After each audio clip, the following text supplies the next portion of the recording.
pildās. Un tagad Teisa Virtūna Skots Mojers.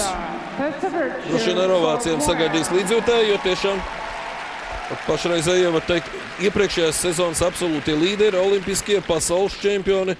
Un šo sezonu jau stāstīja, kādas problēmas piemeklē pāri.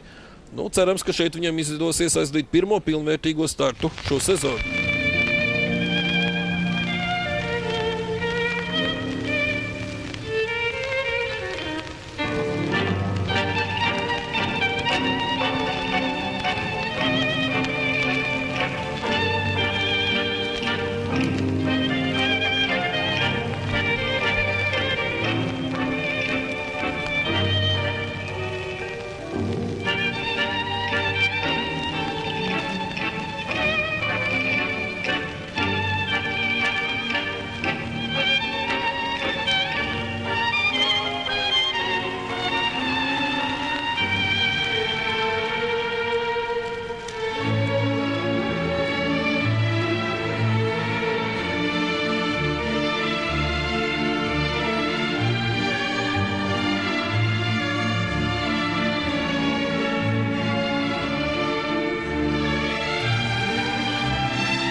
Lielisks 40. gadu stils un atbilst tik visā, ieskaitot pat matu sakārtojumu. Ieskaitot arī plates prakšas, kas, protams, bija ļoti labs plates. Vecās, jā, nu tiešām. Es domāju, gados vecākās skatītājs noteikti varēja atcerēties skaistā jaunība. Jā, kāpēc ne, bet ir ļoti patīkami, kad sportistiem ir tāds meistarības līmenis, ka tiešām var pat pamainīt, ne tikai dažus gadu desmitus, un atgriezties, principā ieturot arī tās dominējošās tērpa līnijas. Protams, tas ir moderns tērps, viss ir saprotams, bet pieņemsim matu sakārtojums, arī, teiksim, krāsu izvēle, arī kostīmā, stilistika, tas viss bija pārdomāts un ieturēts, un nekas neatraisījās, un nekas nepamainīja savu sākotnējo izskatu. Ja. Ļoti lielisks tvizlu apvienojums, gan nomainot rotācijas virzienu, gan saglabājot un arī pat nedaudz it kā pātrināt rotācijas tempu pēdējā trešajā tvizlu sērijā. Šeit pat labi atkārtoja savstarpējo soļu virknēm. Varbūt maziņš tāds iebildums varēja būt pacēlienā, bet varbūt tagad vērosim vienkārši šos te tvizliņus, redzam gan paralēli uz vienu, gan uz otru pusi, strauji nomaina atkal rotācijas virzienu un noslēgums arī lieliskā kuģītī. Šeit tāpat ir slidu pievilkt pie galvas, tā arī no viena no kritēriju pazīmēm, lai iegūtu sarežģītāku līmeni.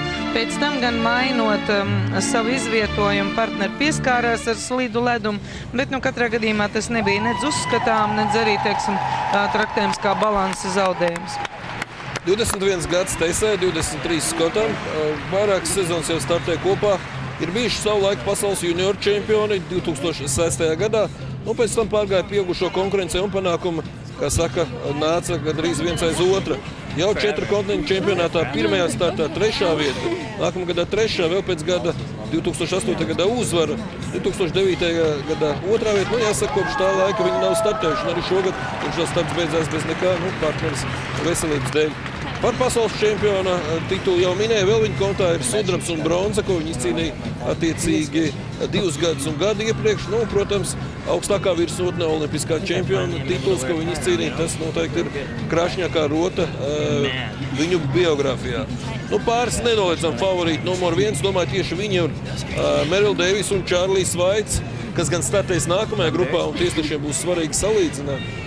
Varbūt arī francūži Natālija Pešelā, Fabians Buržā varēs iesaistīties cīņā šī gada Eiropas čempionu. Nezinu, tāds varētu būt līderi trio, bet katrā gadījumā kanādieši nostartē ļoti iespaidīgi, un es domāju, konkurentiem klāsies diezgan grūti. Visi gaida ar nepacietību viņa atzīmes. 4 kontinentu čempionātā viņam bija 69,4, 74, jā. Šeit ir vēl vairāk. Pārliecinoši viņš šobrīd par 9 punktiem apsteidz savus tautiešus. Ketlina Vīvera, Andrēja Pažē, kas ir Kanādas 3. pāris pēc ranga. Bet, redzam, sportisti ir apmierināti. Jāsaka gan, ka šo programmu viņi maz ir veikuši, ņemot vērā, ka salīdzināt rezultātus, jo pagājušajā sezonā vēl bija 2 programmas.